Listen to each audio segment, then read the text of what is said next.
ॐ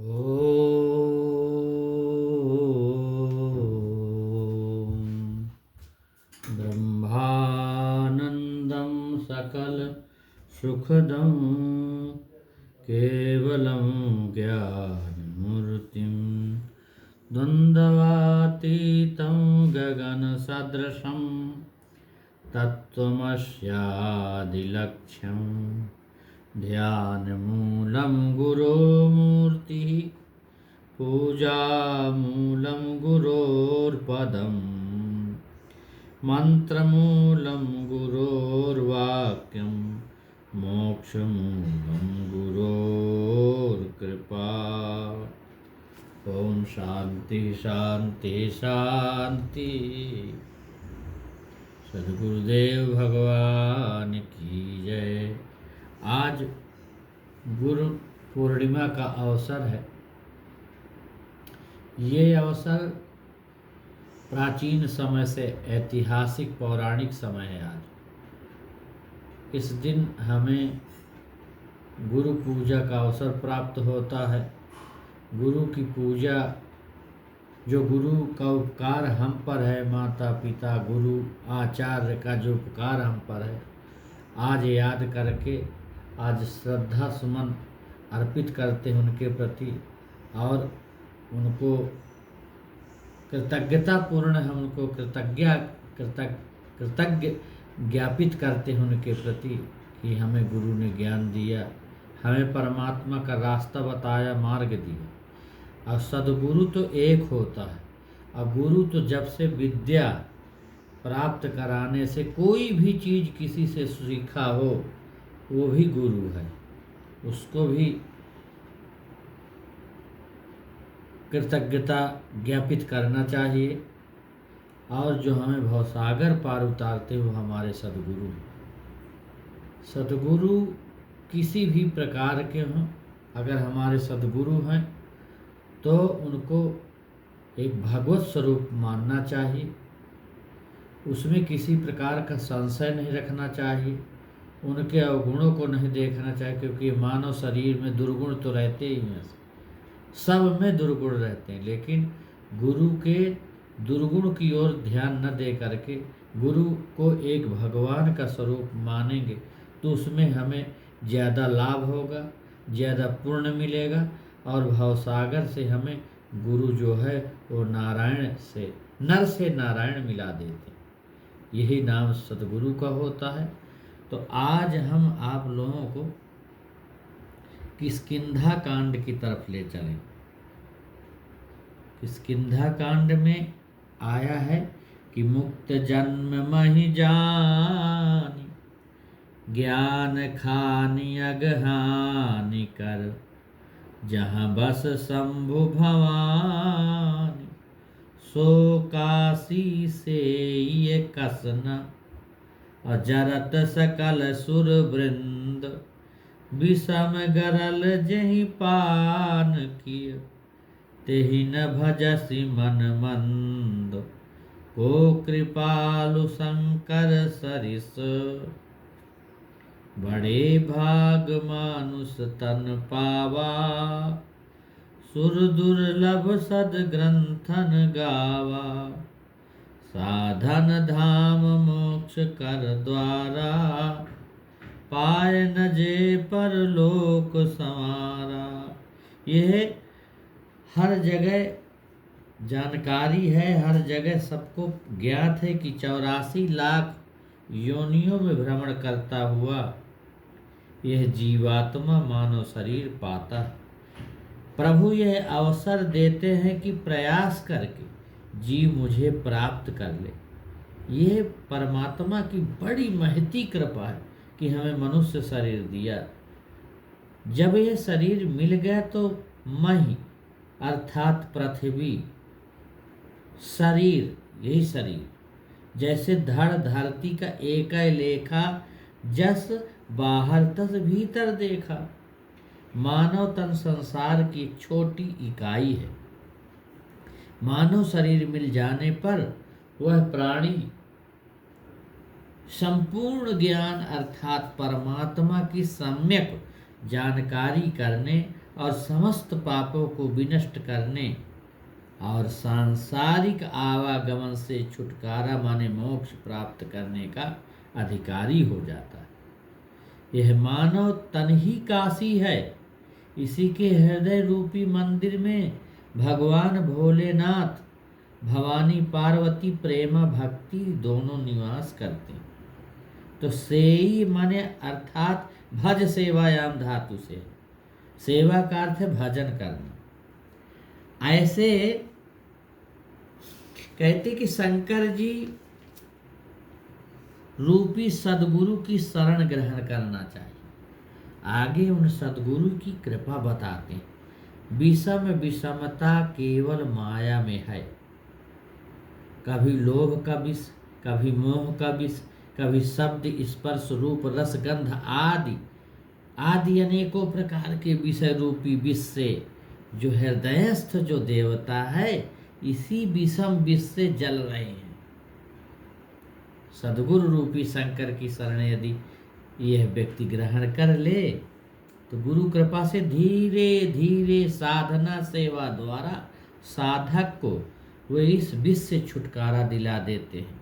84 लक्ष्य योनि से हटा देते हैं। मल मूत्र में जो पड़ा रहता है गर्भ में, कितना तकलीफ उठाता, कितना उसको कष्ट होता है, इससे मुक्ति मिल करके और आत्मानंद प्रदान कर देते हैं सदगुरु। यही विषम गरल का पीना है।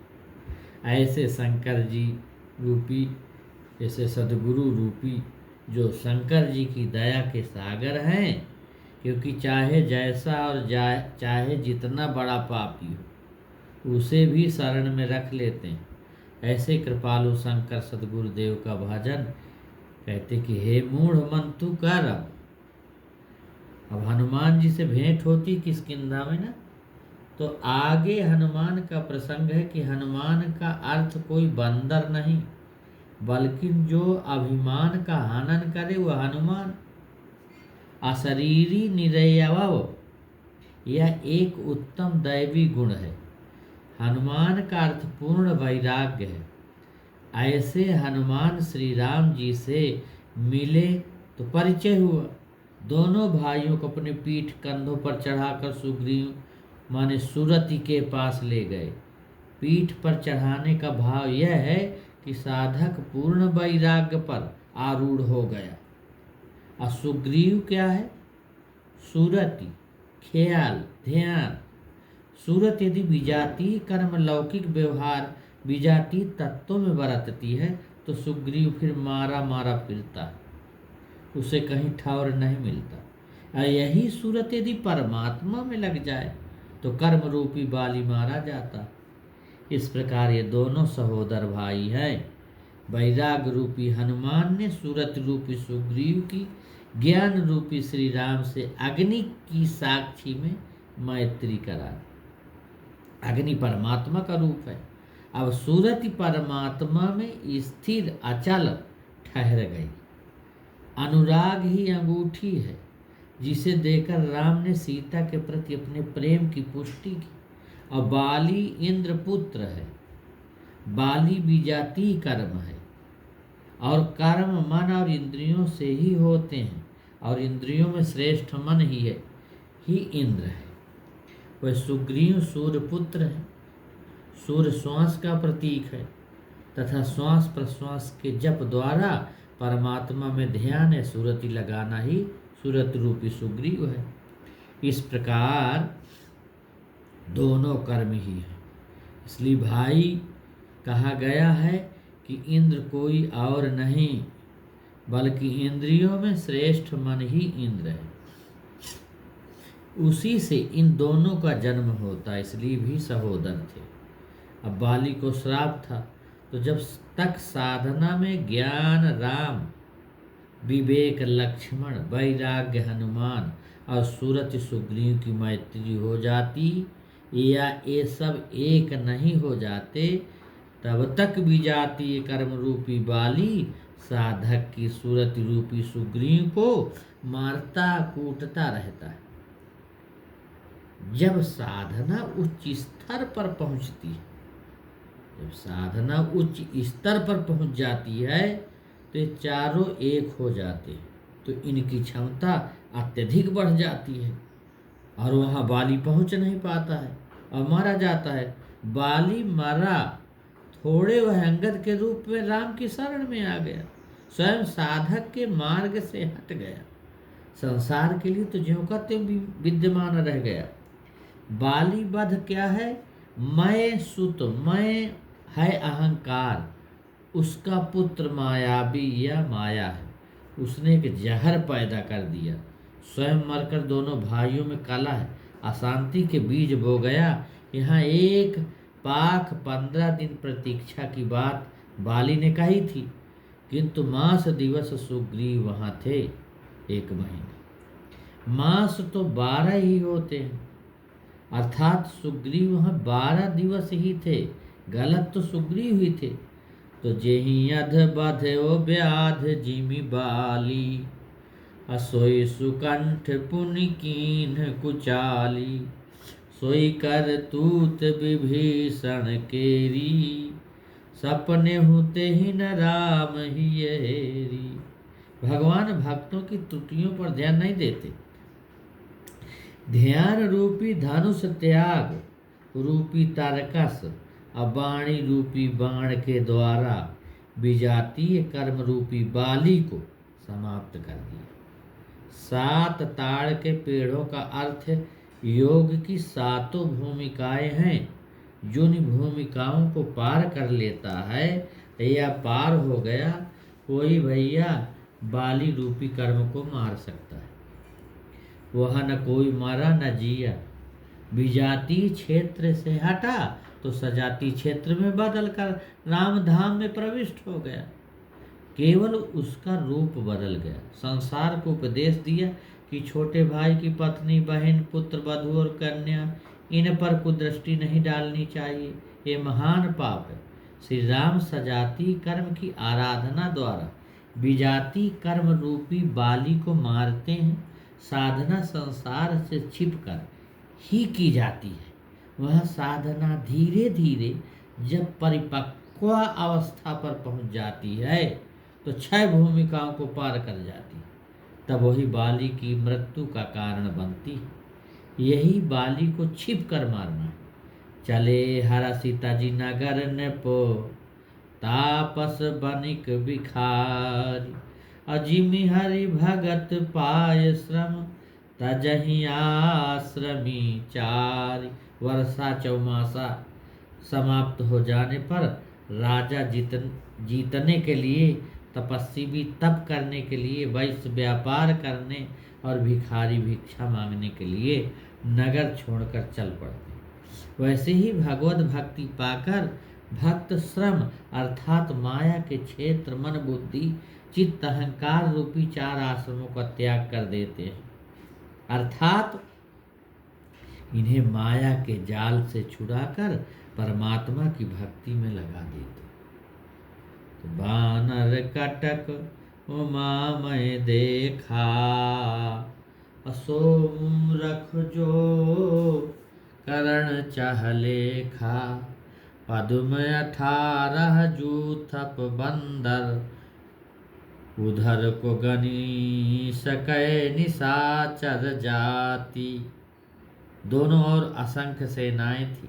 ब्रह्म ज्ञान रूपी बानरी सेना है, उधर विकारों वाली राक्षसी सेना है। इन्हीं का संघर्ष है। जो शरीरस्थ शिव की कृपा प्राप्त कर अशिव तत्व प्राप्त कर ले, वही इन्हें देख सकता है, सब नहीं। अस कपि एक न सेना माही, राम कुशल जहीं पूछा नाही। साधक आकाशवत है और सभी आकाश ही में तो हैं। सब संकल्प में ब्रह्म ज्ञान है, इसी से सब सामने है। यही हाल पूछना है। वानर यूथ जाहु चहोरा, अर्थात साधना देश काल समय से अबाधित होने लगे। हर देश काल समय, हर अणु परमाणु, ऐसा कोई स्थान नहीं जहाँ ब्रह्म ज्ञान की पहुँच न हो। सर्वत्र व्यापक हो गए। श्री राम जी ने वैराग्य हनुमान को अंगूठी दी।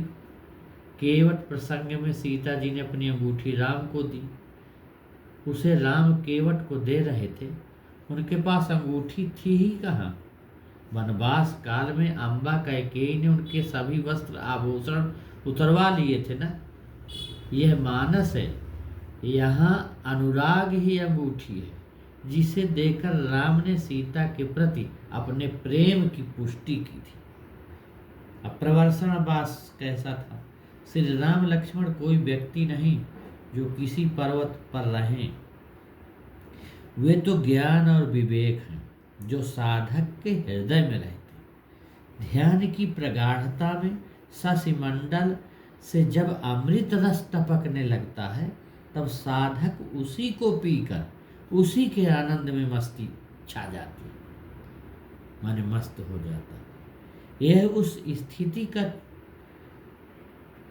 का यहाँ पर बात है कि जैसे खूब अधिक भूख लगी हो और सामने भोजन दिखाई दे तो मुंह में पानी आने लगता है। उसी को अध्यात्म में अमृत रस और वैज्ञानिक भाषा में कलोम रस कहते हैं। जैसे शशिमंडल से अमृत टपके अब पीकर प्यास बुझाता है, इस अवस्था विशेष में साधक के शुद्ध शुभ्र हृदय रूपी फटिक शिला पर ज्ञान और विवेक विराज गए। तो मंगल रूप भयो बन तब ते अकीन्ह निवास रमापति जब ते। वन का अर्थ है संसार। जैसा बाहर है वैसा ही अंदर का भी संसार है। जैसे यथा पिंडे तथा ब्रह्मांडे, जैसे पिंड में वैसे ब्रह्मांड में। जो बाहर सब अंदर देखा, अर्थ यह है कि अंदर के सभी अवयव मंगलमय हो गए।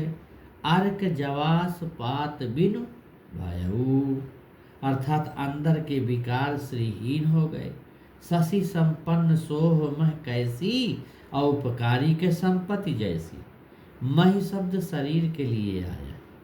जैसे वर्षा ऋतु में धरती हरी फसलों से युक्त हो सुंदर हो जाती है, वैसे ही साधक का शरीर भी शोभा युक्त हो जाता है। जैसे उपकारी का धन बढ़ता ही जाता है, जितना उपकार करता उतना धन बढ़ता है, उसी प्रकार साधना आगे बढ़ती जाती। वर्षा वर्णन साधना की जो संपन्नता का ही वर्णन है। करी बिनती अंदर ले आए, चरण पखार पलंग बैठाए। क्रोधित लक्ष्मण को तारा सहित हनुमान जी प्रार्थना कर चरण सेवा कर पलंग पर बैठाया। पलंग का अर्थ पल है, मांस, और उसका अंग ऊपरी चमड़ा अर्थात मृगछाला पर बैठाया। चारपाई पर बैठाने का अर्थ नहीं। विवर और स्वयं प्रभा मिलती है ना, इसका वर्णन इसमें ऐसा बताते हैं गुरुदेव भगवान की इसी शरीर में साधना हो रही है। साधना जब मेरुदंड से होकर गर्दन में पहुंच जाती है, जिसे मूर्धा कहते हैं, तब साधक की 9 इंद्रियां, 9 निधियां और अष्टधा मूल प्रकृत भिन्न प्रकृति रिष्टधा गीता में लिखा ना, तो तब प्रकृत अष्ट सिद्धियां बन जाती। अष्टधा जो मूल प्रकृत है, अष्ट सिद्धियां बन जाती।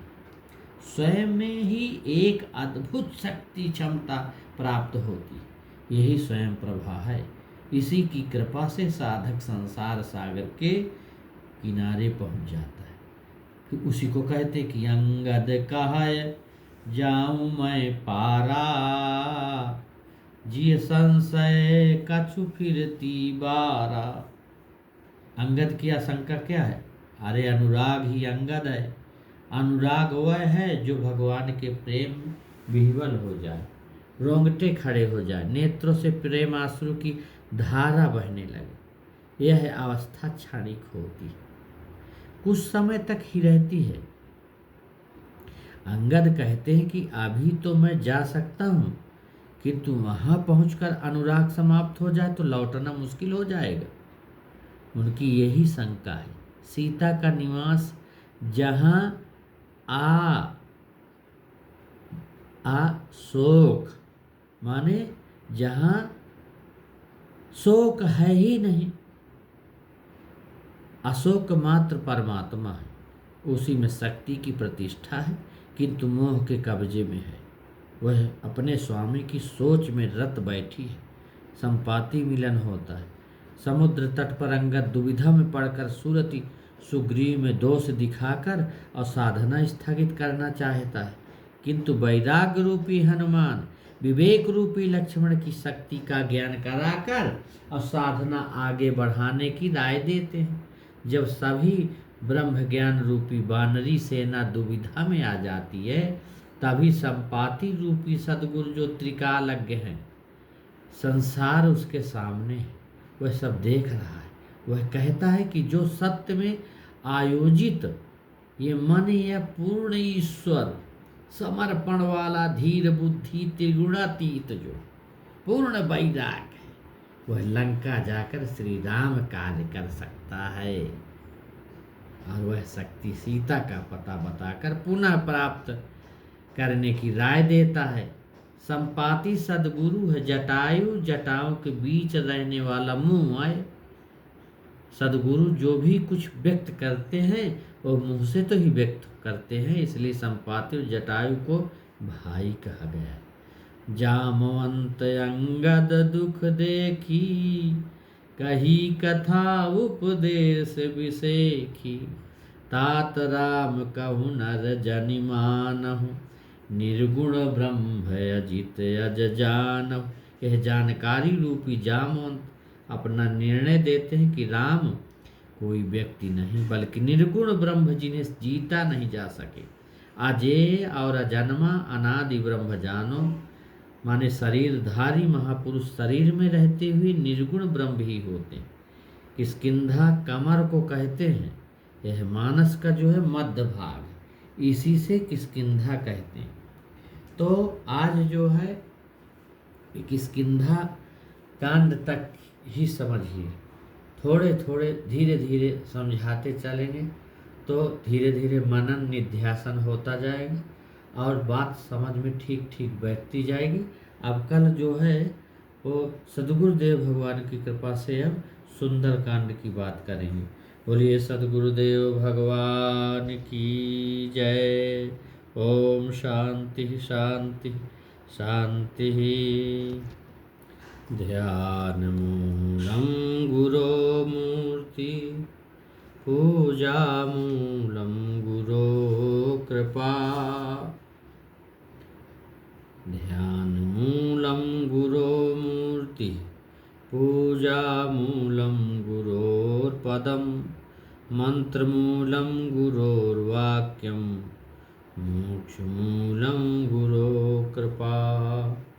ओम शांति शांति शांति। श्री सद्गुरुदेव भगवान की जय। श्री सीतारामाभ्याम नमः।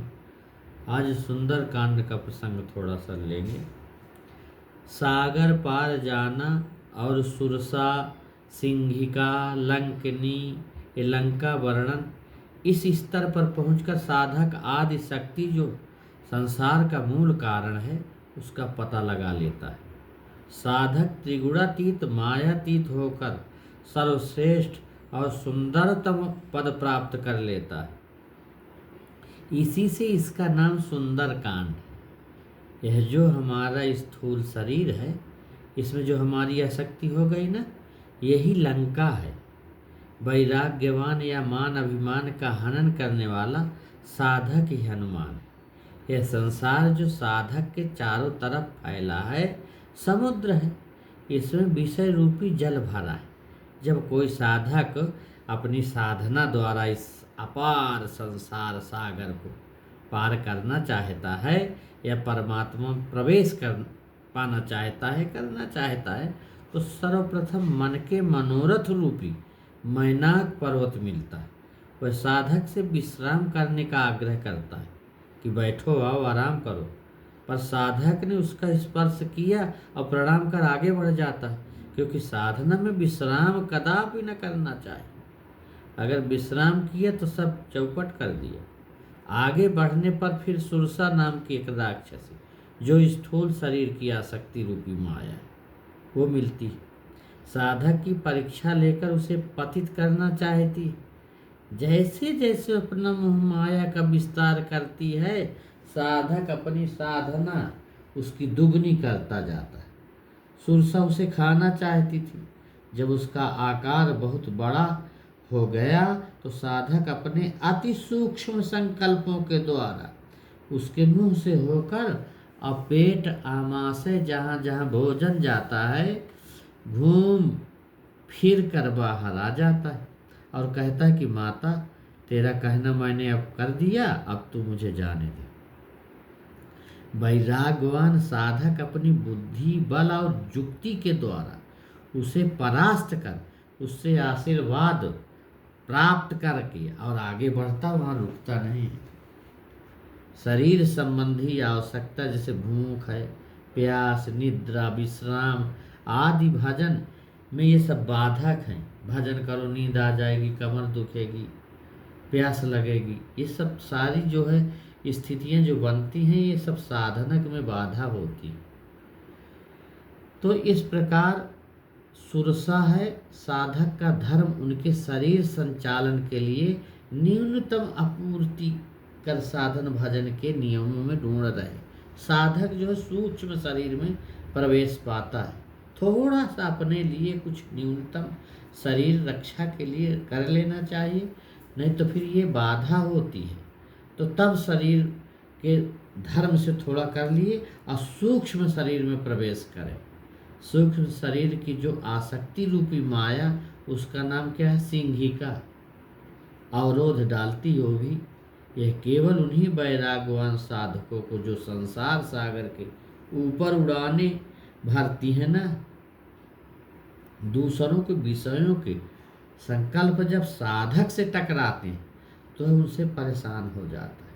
कोई कुछ बोला, कोई कुछ बोला, कोई बात कर दिया, कोई कुछ बात कर दिया, कोई धन की बात कर रहा, कोई व्यापार की, कोई विद्या की। तो साधक जब सुनता है इन चीज़ों को तो उसका मन विचलित होता, संसार की तरफ भगता। इसलिए ऐसे लोगों का तो साधक को संग त्याग देना चाहिए। उसका मन जो है फिर उनमें लोभ में, काम में और मोह में इधर भागने लगता है।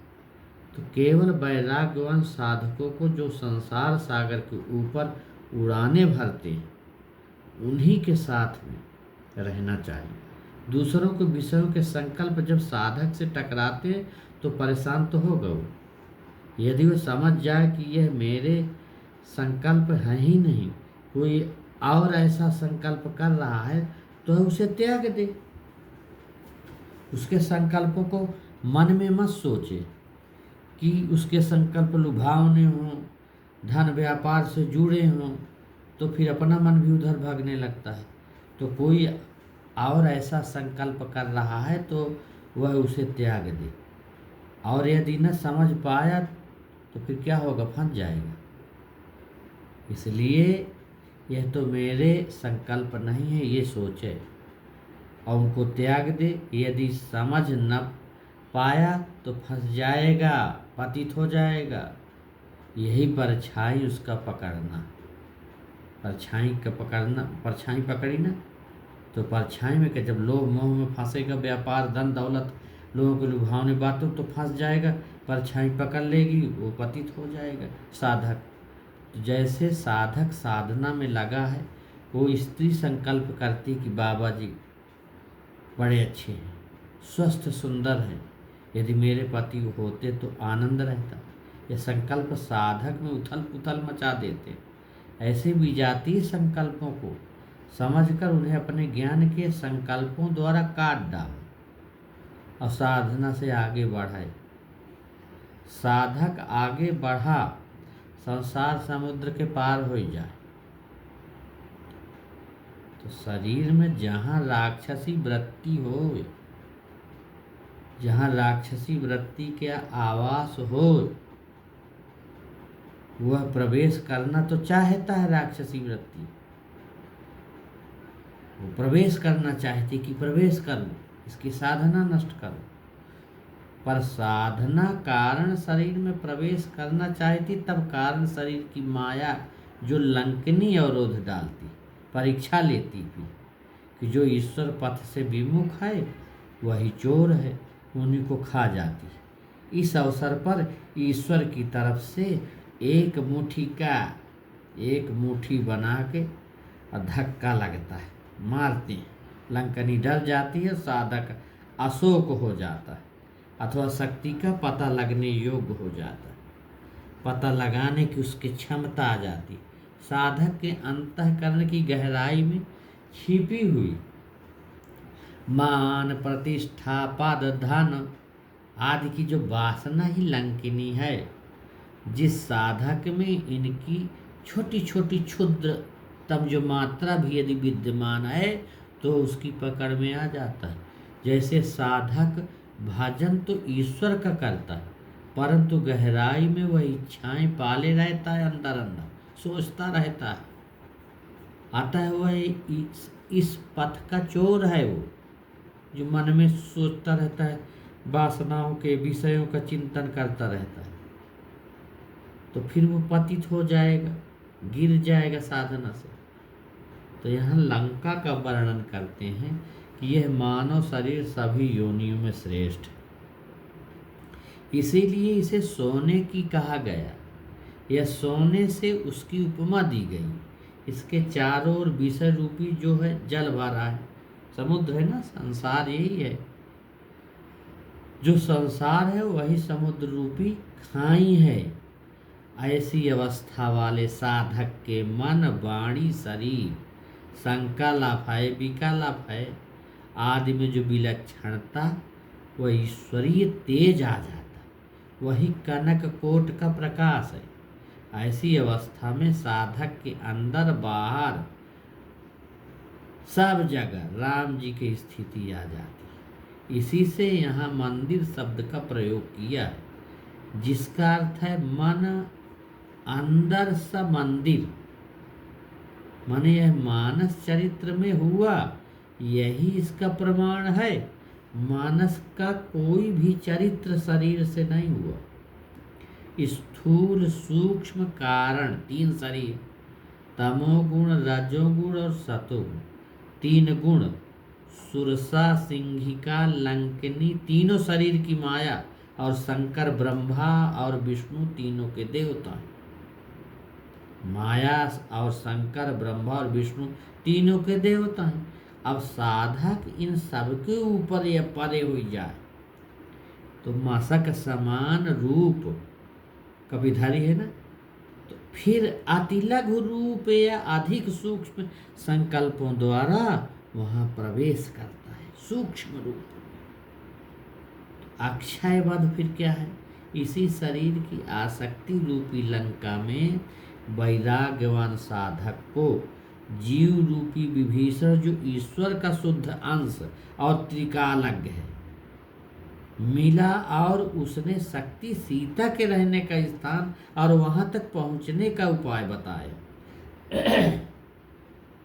वैराग्य सीता तक पहुंचकर उन्हें अनुराग रूपी अंगूठी दी, अथवा अनुराग द्वारा शक्ति और शक्तिमान के पहचान भय और परिचय हुई जाए पर साधक ने राक्षसों को आनंद देने वाली जो वृत्तियां हैं वो बाग उजाड़ दिए माने।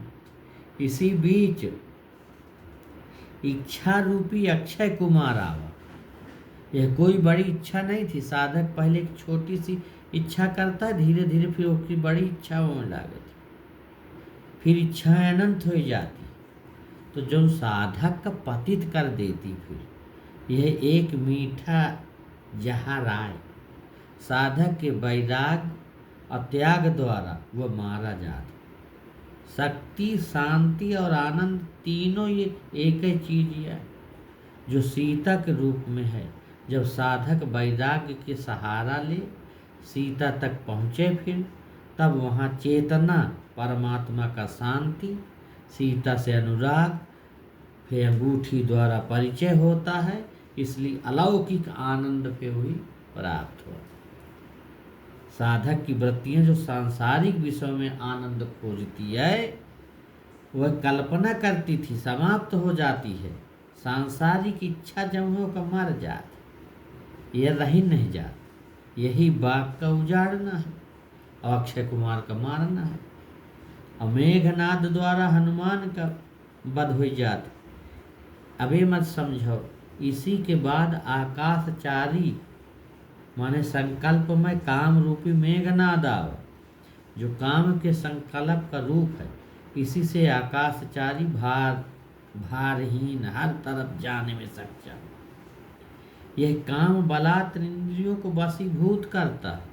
इंद्रियों में श्रेष्ठ जो मन जो इंद्र है, इसने उसे भी जीत लिया है, इसलिए इंद्रजीत कहा जाता है। यह महान बलवान है, इसे मारने का अधिकार वैराग्य को नहीं है।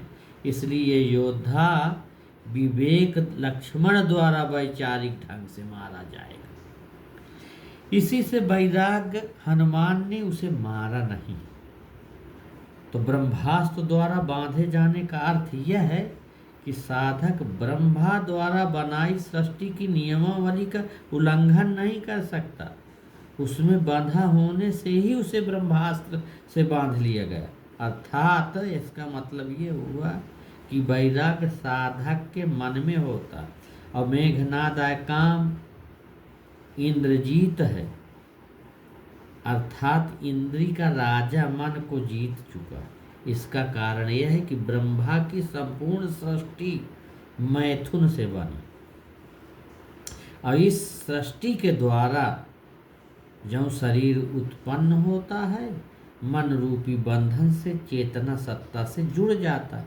अतः मन भी शरीर की उत्पत्ति का कारण और काम के बस होता है। रावण आय मोह की त्रास सुन, सीता शक्ति जो है वो अकुला उठती है, व्यग्र हो जाती है।